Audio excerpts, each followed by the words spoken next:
Hello everybody, welcome back to my channel. My name is Cleo. I'm a reader based out of Dublin, Ireland, and I was at the library yesterday, right? I was printing out some documents.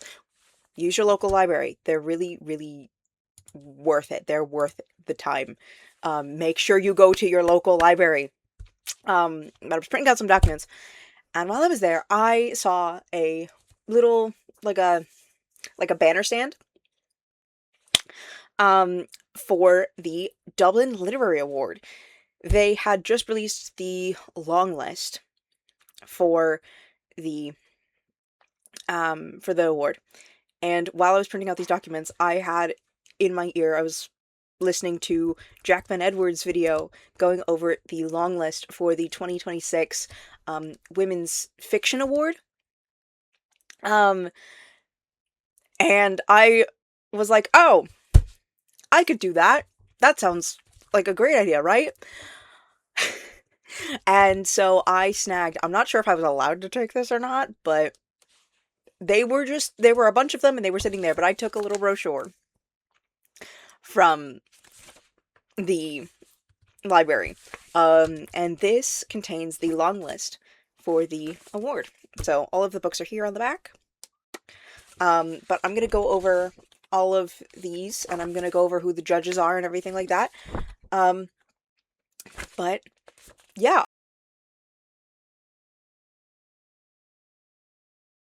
I figured it would be really interesting to go over what these books are, and all that kind of stuff, because I've not read actually any of these books. And but I've heard a couple of them in conjunction with other awards. A couple of these authors, and all that kind of stuff. Sally Rooney is on this list. You know, I've been meaning to read Sally Rooney book for ages. So you know what? Maybe I'll read Intermezzo because it's on here. But I've seen a bunch of these books touted as like books for like books that are incredibly good, that are like some of the best fiction written in like the past year, and so I think that it would be very interesting to go over these. Now, before I get started, I do want to let you guys know that I'm going to be adjusting my upload schedule just a little bit. I'm going to be starting to do weekly reading vlogs. I'm probably going to be putting those out on either Sunday night or Monday morning. As I will go over, as over throughout the week as I read, I will talk about what I've read and all that kind of stuff.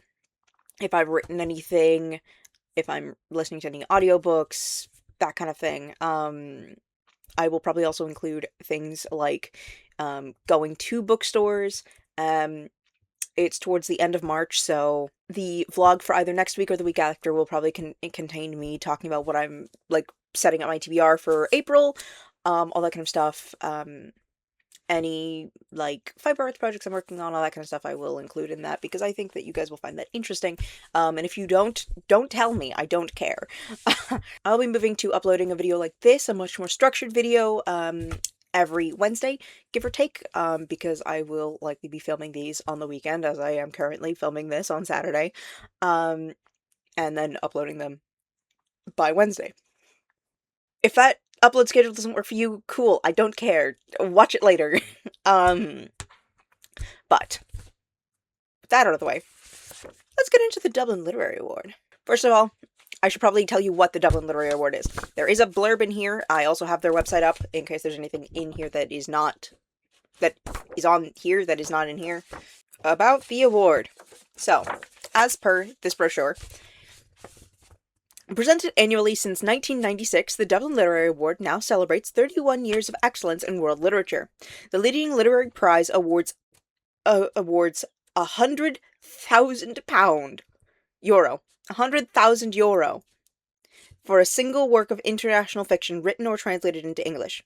If the winning book is an English translation, the author receives $75,000 and the translator receives $25,000. I like that, because the translator is just as important to a translated piece as the actual original author itself. Eligible books must be works of fiction and published in English or translated into English for the first time between the 1st of July 2024 and the 30th of June 25. For the 2026 award, 69 books were nominated by 80 public libraries from 36 countries throughout the world, making the award unique in its coverage of international fiction and the nomination process. This year's long list of 20 titles was selected by our international judging panel. The shortlist will be announced on Tuesday, the 7th of April, and the winner will be announced on Thursday, May 21st, at the International Literature Festival, Dublin. I may attend that, just for shits and giggles. And they have a list of all the nominated titles, which is every title that was nominated, not just the long list. And what library that nominated them, and what country they're from, all that kind of stuff, which I think is very cool. I'm going to read some stuff from the website as well, because there is some stuff that is on the website that is not in here. At the heart of the Dublin Literary Award is a vast network of libraries, not just the network of Dublin City Libraries, who have happily been serving communities since 1884, but libraries in cities big and small around the world. Each year, public libraries from around the world are invited to submit book nominations. Our esteemed panel of judges then face the monumental task of narrowing these novels down to a long list of no more than 20 titles to be announced in February. Okay, so this was announced in February. I've only just seen it. And then a short list of 6 titles to be announced in April. From this short list of exceptional work, one winner is selected and announced at a ceremony during the International Literature Festival at Dublin in May each year. History of the award. This will be very interesting, I'm sure. It was established in 1994 by the Dublin City Civic Charter as the International IMPAC Dublin Literary Award. It was then renamed the International Dublin Literary Award in 2015, It rose from an initiative of Dublin Corporation, the municipal government of Dublin City, on instigation of the then Lord Mayor, Alderman Gay Mitchell, who commissioned an expert group to consider and report on the feasibility of organizing a Dublin Literary Award. Okay. This expert group comprised of a chair, a Dublin City librarian, a professor from UCD, Trinity, and the former director of the Irish Arts Council. Only public libraries can submit entries to the prize. Publishers, authors, and agents are not permitted to enter the prize directly. So this means that these books are nominated by librarians, by the libraries across the world. And this is important because this means that this isn't a pay-to-win award. You'll see this a lot with, like, certain bestseller lists. This is not to say that bestseller lists are not a good way to, like, look at, like, what a publisher is actually putting money into, but sometimes they can be a bit pay to win. And so, certain like marketing slots are pay to win. This cannot be pay to win because these are public, government funded libraries.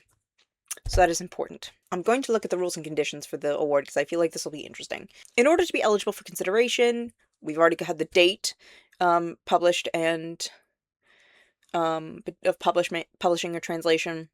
Interesting. Dublin City Council shall notify the relevant publishers of books which have been selected arising from the preliminary selection process, and it shall then be the responsibility of the relevant publishers to deliver 12 copies of the print publications as published and commercially distributed. Each nominated title to the Dublin address to arrive there in good time and no later than August 31st, 2025. That's really interesting. So it's stipulated in here that the publisher must send the books. A book shall not be eligible for entry for the award if the author or translator thereof is any of the following: a member of the staff of Dublin City Council, a member of the judging panel, a parent, spouse, or child of any of the foregoing, or a member of staff of the nominating library or its parent body. That's interesting. That feels like someone's tried that. That's interesting. Okay. Sometimes I look at these kind of like terms and conditions and I'm like, oh, this is there for a reason. That one I think is there for a reason. Let's see, is there anything else interesting in their website?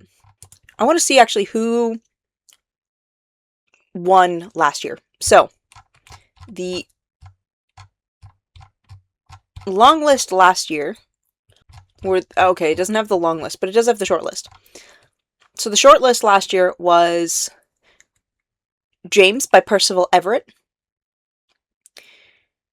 North Woods by Daniel Mason, Not a River by Selva Almada, Prophet Song by Paul Lynch, We Are the Light by Gerda Blees, and the winner was The Adversary by Michael Crumney.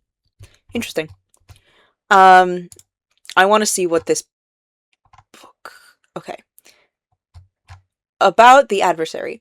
In an isolated outport on Newfoundland's northern coastline, a ruthless act of sabotage is the opening salvo in a battle between the man and woman who own Mockbeggar's largest mercantile firms. Each fighting for the scarce resources of the North Atlantic fishery, each seeking a measure of revenge on the person they despise most in the world. As their unshakable animosity spouts further each year, the community is increasingly divided, and even the innocents in Mockbeggar find themselves forced to take sides, with devastating consequences. The Adversary is a dark, enthralling novel about love and its limitations, and the corruption of power and the power of corruption. That sounds fascinating. And this author is a poet, which actually sounds delightful. Okay. So, I'm going to read these off. So, there are 20 books in this long list. So, and I'm going to read them out of here, because otherwise I would just be like flicking between the whole long list over here on my laptop. But I do have it open in case there's anything interesting. I'm actually looking through everything that was nominated. Is there anything I recognize? There's Sally Rooney, of course. Ocean Vuong. I will say I don't read a lot of literary fiction, so I'm not super familiar with a lot of these titles and these authors just because I'm not into literary fiction. Maybe I should be, because some of these sound very interesting.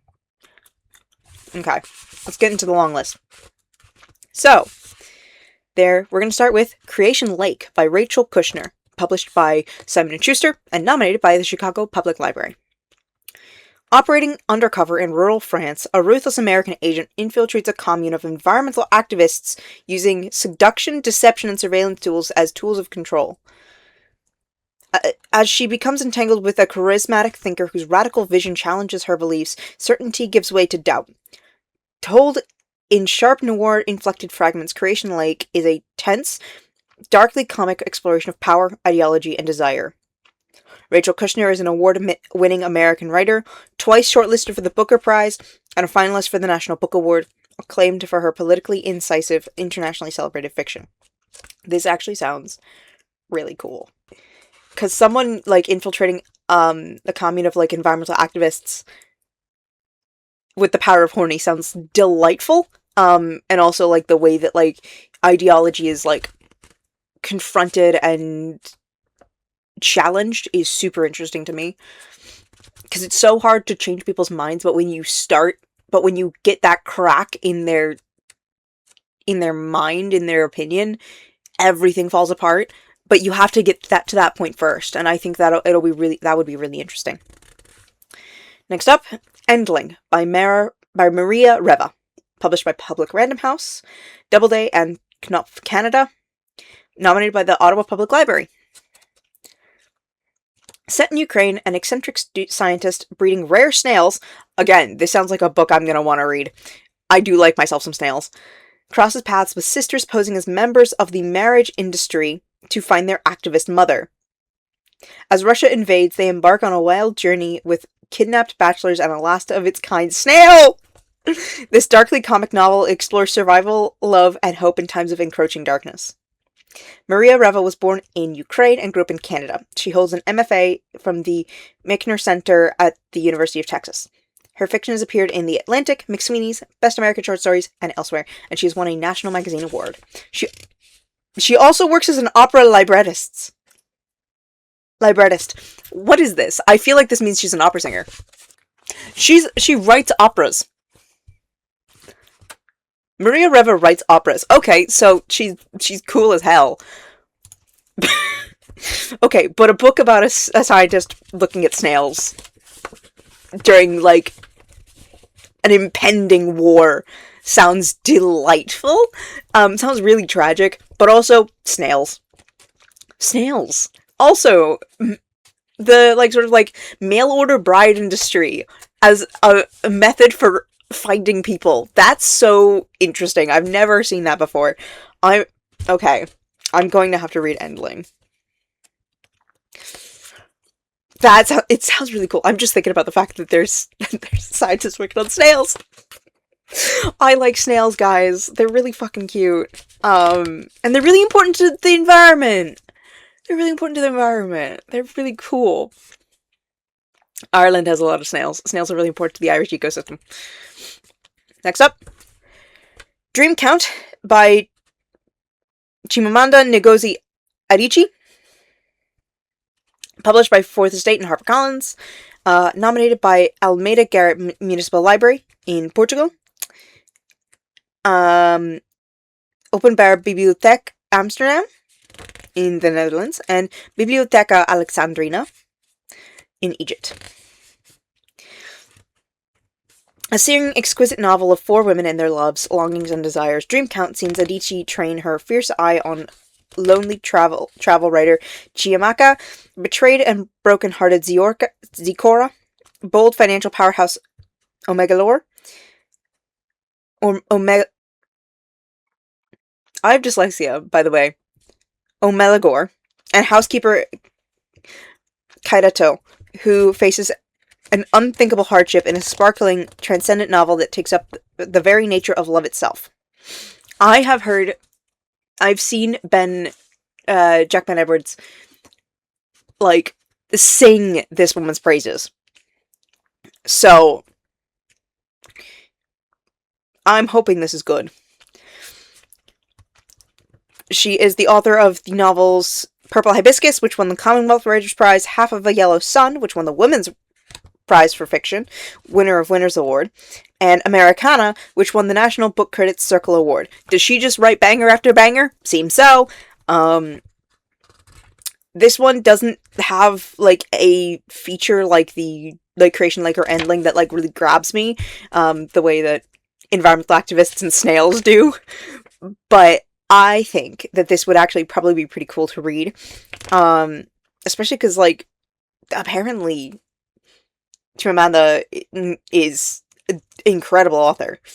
So, I might have to pick up all of these.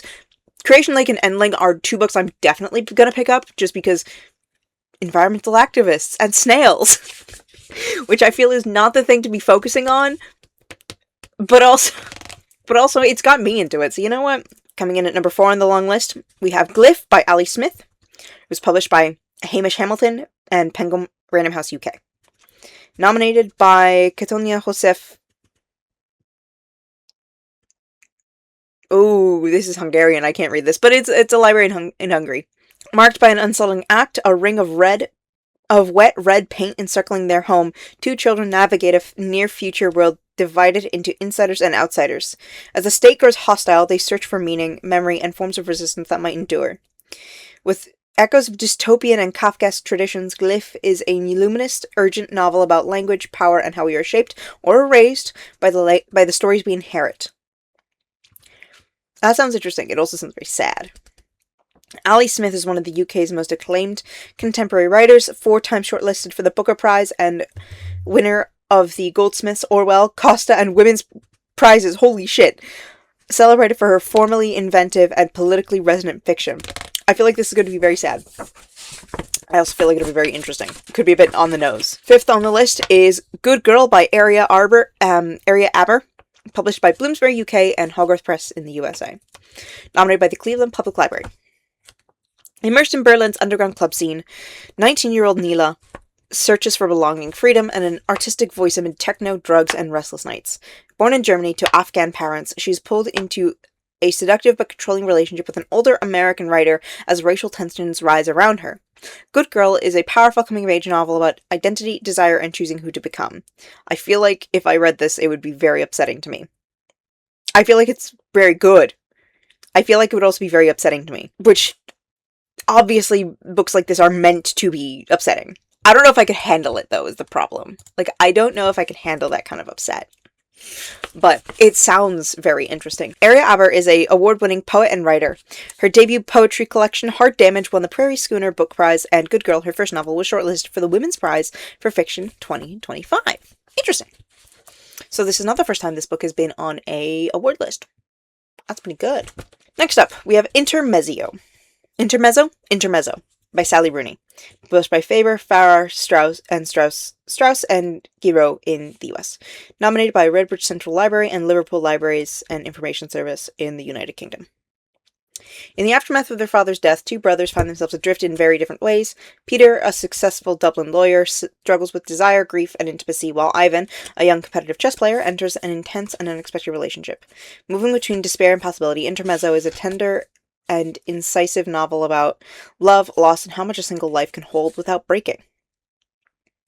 Sally Rooney is an internationally acclaimed Irish writer and author of Conversations with Friends, Normal People, and Beautiful World, Where Are You?, widely praised for sharp emotional insight and clarity of style. I have always wanted to read a Sally Rooney book. I have a couple back in the States in my parents' house. I have not read them yet. Maybe I will probably read Intermezzo.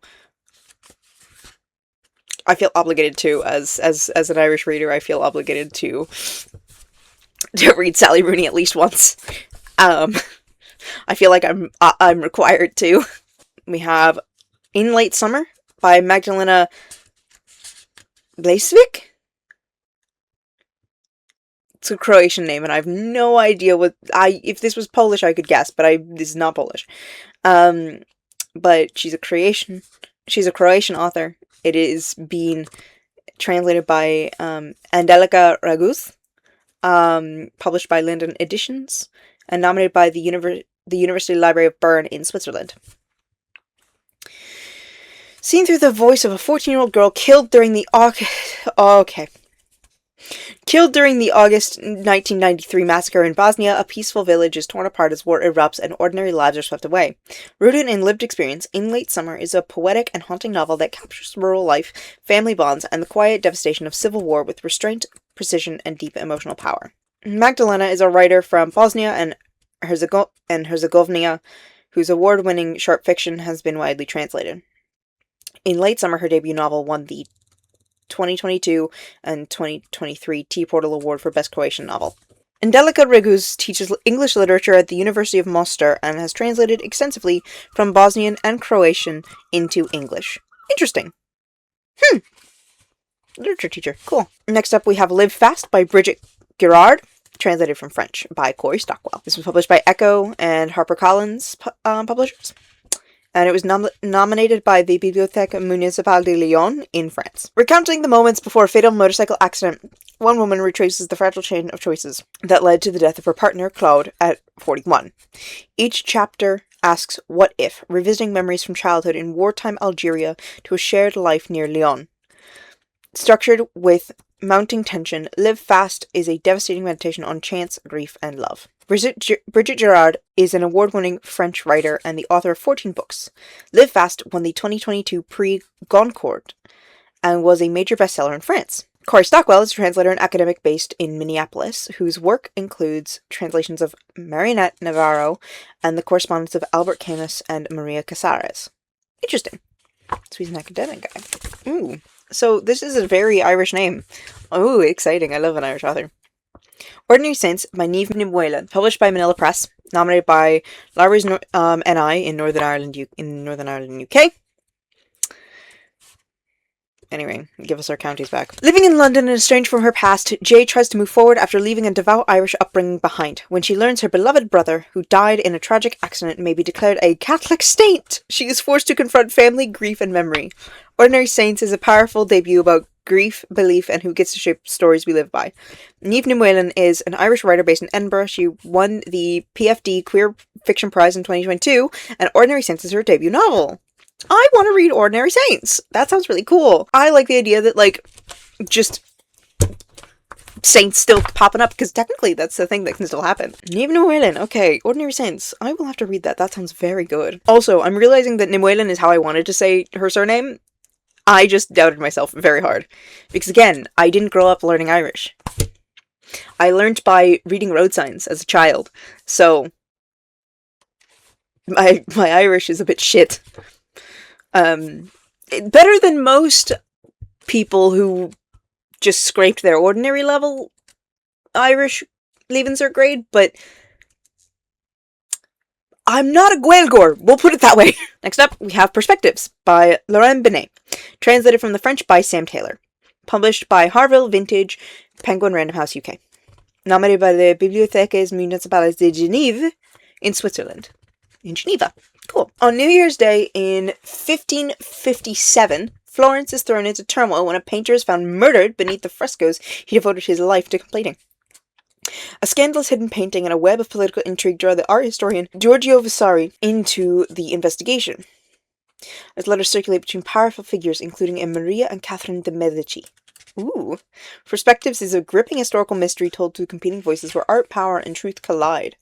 That sounds delightful. Laurent Binet is an internationally acclaimed French writer whose novels include... That's just 4 H's in a row. It's 2 capital H, 1 lowercase h, 1 capital H. No idea how that's supposed to be pronounced. The Seventh Function of Language and Civilizations, all winners. So, it's 3 books. 4 H's. The Seventh Function of Language and Civilizations. All winners of major literary prizes in France and beyond. Sam Taylor is an award-winning novelist and translator whose work includes acclaimed translations of Laurent Binet, Leila Slimani, and Marcel Proust. Perspective sounds very interesting. Ooh, I do like historical murder mystery. I might have to read that. Next up are Evenings by Alan Hollenhurst, published by Picador, nominated by Richland Library in the US. Beginning in England in 1962, Dave Wynn's life is shaped by a scholarship that grants him access to privilege and exposes him to enduring rivalry and power. From a teenage awakening to a later career as an actor, shadowed by discrimination and political menace, his story unfolds across decades.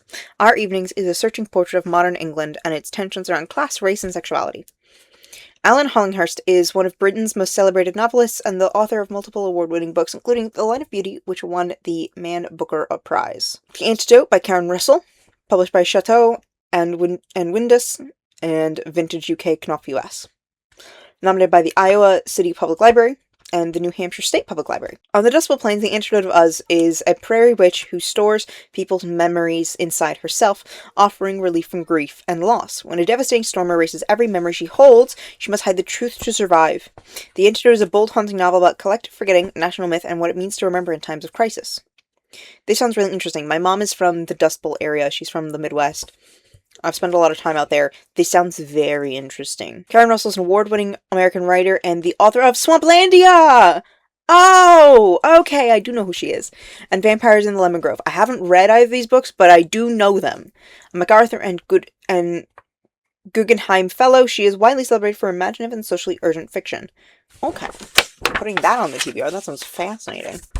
We have 1, 2, 3, 4, 5, 6, 7, 8. 8 more books. I believe in myself. You have The Brittle Age by Donatella Di Petriantonio.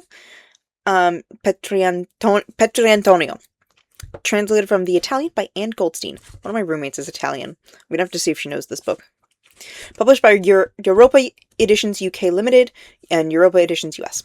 Nominated by Sistema Bibliotecario di Milano, Italy. Set in the rugged Maella Mountains of central Italy, Lucia revisits a violent crime from her youth when her daughter returns home from during the pandemic. Okay, pandemic book.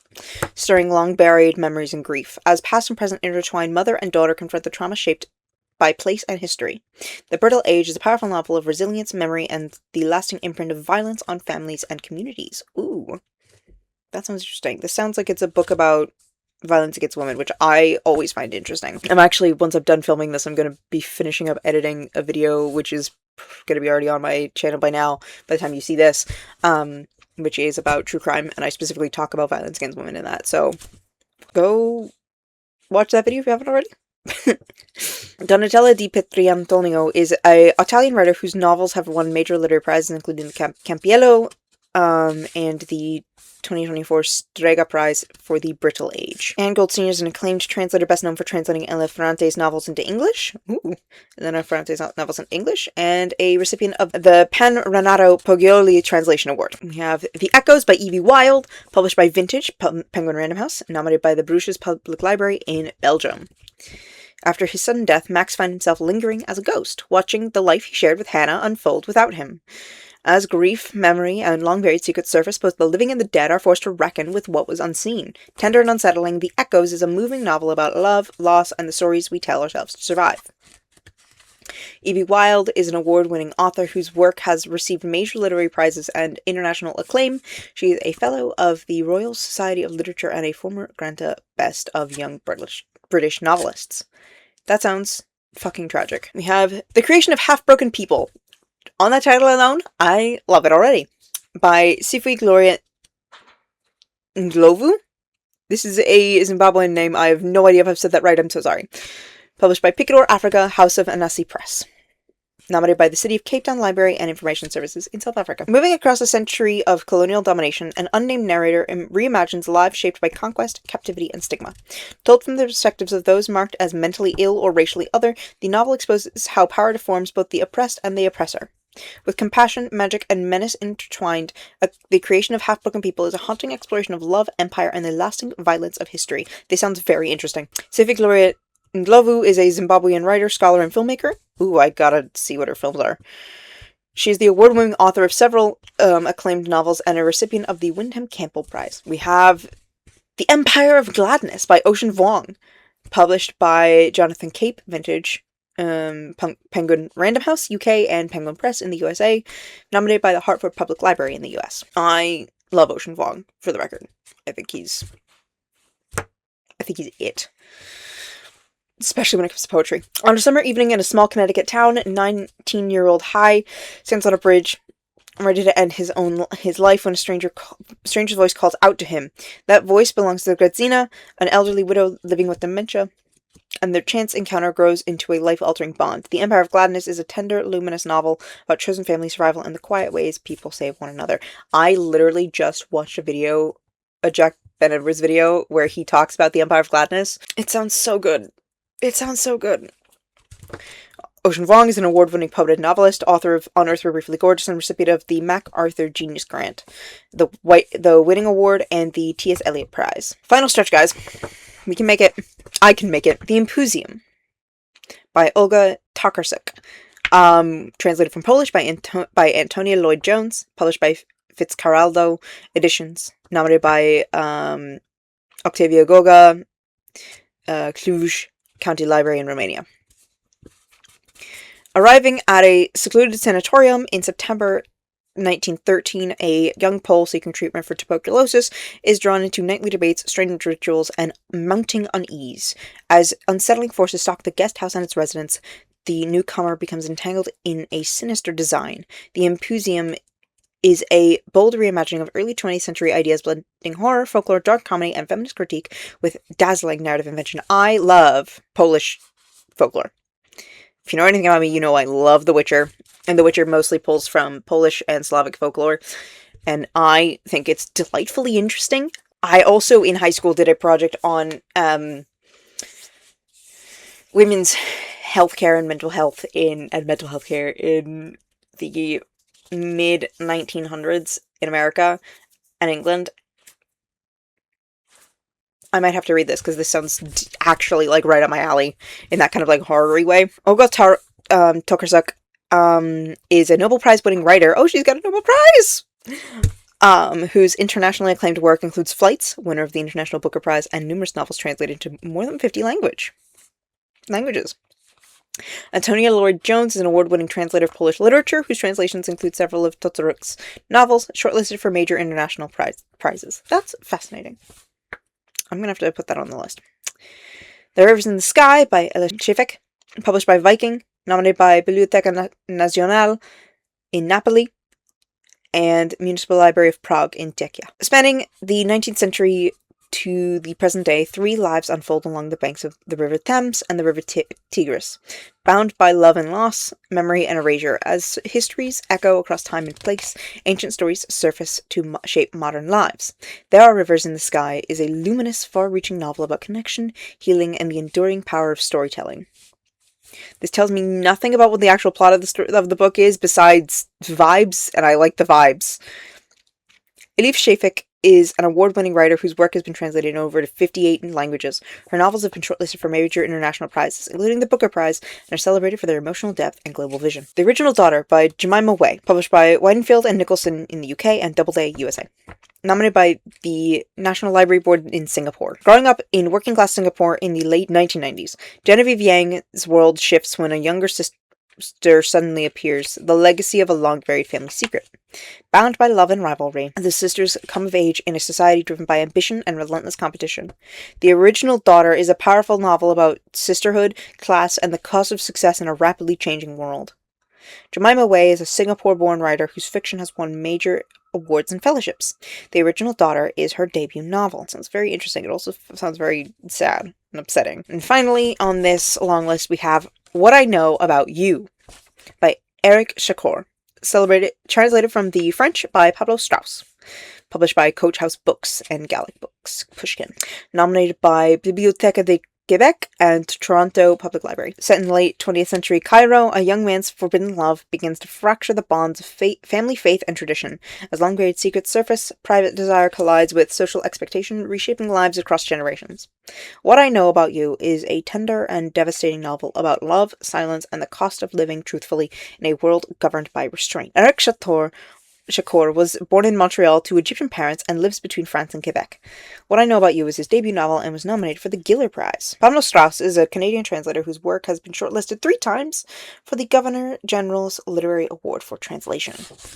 Fascinating. Of these books, I think I'm going to end up picking up Creation Lake, Endling, Dream Count, Intermezzo, Ordinary Saints, Perspectives, The Impusium, The Creation of Half-Broken People, The Antidote, The Empire of Gladness, and perhaps There Are Rivers in the Sky, which is a lot more than I actually expected, because again, I don't love literary fiction, never have, so I'm actually kind of impressed that the people writing this have managed to capture my attention with these summaries so well, because this is not something I expected to go into this being I'm gonna read a bunch of these. No, I'm gonna read a bunch of these.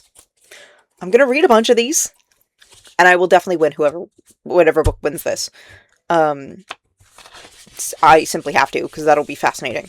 That's part of why I want to go to the festival, International Literature Festival Dublin. I really want to go to that, just so I can get a signed copy of the winning book. I think it would be fun, but what do I know?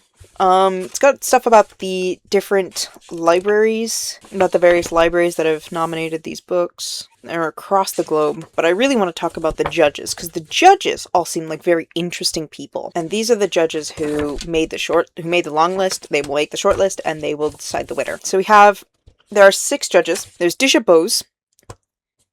She's the author of Dirty Laundry and I Will Blossom Anyway. Her debut was an Irish Times bestseller, a Good Morning America book club pick, and the inaugural An Post book club selection. She was born in India and has lived in Ireland for a decade and is a UCD graduate. Next up on the judges list is not the slur,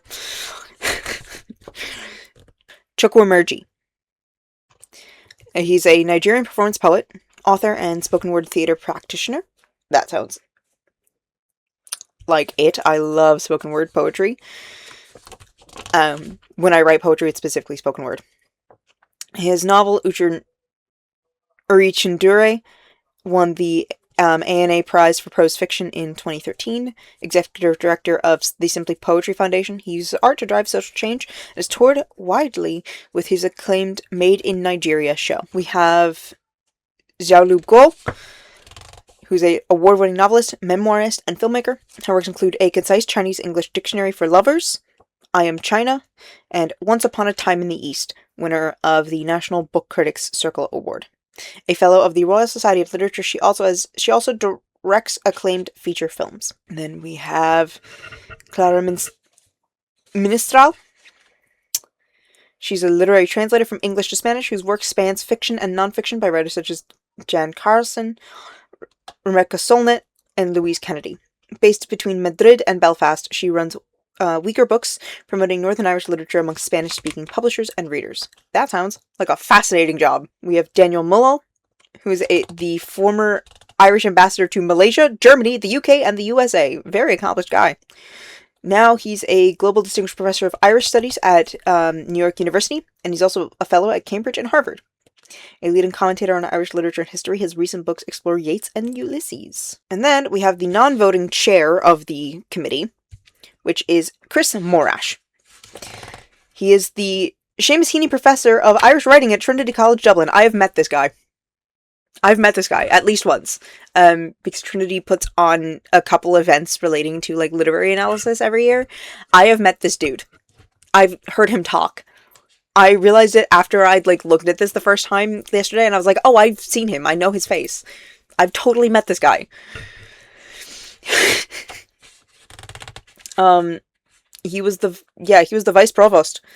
Um, from 2016 to 2019. So before I was there, but he still is a professor, and I have totally met him. His recent books include Dublin, a Writer's City, and Yeats on Theatre. A member of the Royal Irish Academy, he writes widely on Irish literature and culture. Yippee! So that's all very exciting. I think that this is a really cool award. I really like the fact that this has all of the books that were, like, nominated here.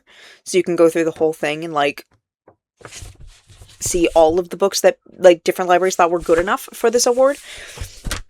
I also like the fact that they actually have, like, brochures and stuff like that, because, again, I'm a patron of the Dublin City Libraries. I live really close to the Central City Library, to Dublin Central Library, and going in there to, like, print papers and seeing a literary, that's really cool. Like a global literary award, that's really cool. I'm gonna be keeping an eye on this. I'm probably gonna go to that festival if I can swing it. That festival in May, if I can swing it. May 21st. International Literature Festival, Dublin. I will have to see if I can go to that, because if I can, I will be, and I will also, like, film me being there and all that kind of stuff, because I'm sure you guys will find that fascinating. But yeah, that's the long list for the 2026 Dublin Literary Award. Have you read any of these books? I know I'm going to be reading a bunch of these books because some of these sound just delightful, but have you read any of these? Are any of them on your TBR? What are your thoughts? If you have read a few of these books, do you have a suspicion on who will win? I don't know. I have no idea how they're going to judge this, but I am very fascinated to see who wins. And I will, of course, be reading whatever book wins this award, and I will probably do a whole video on it. That was fun and interesting. But I hope you enjoyed this video. Please make sure to like, share, subscribe, leave a comment below, all of that good stuff. Let me know what you want to see from me next. And in the meantime, ta!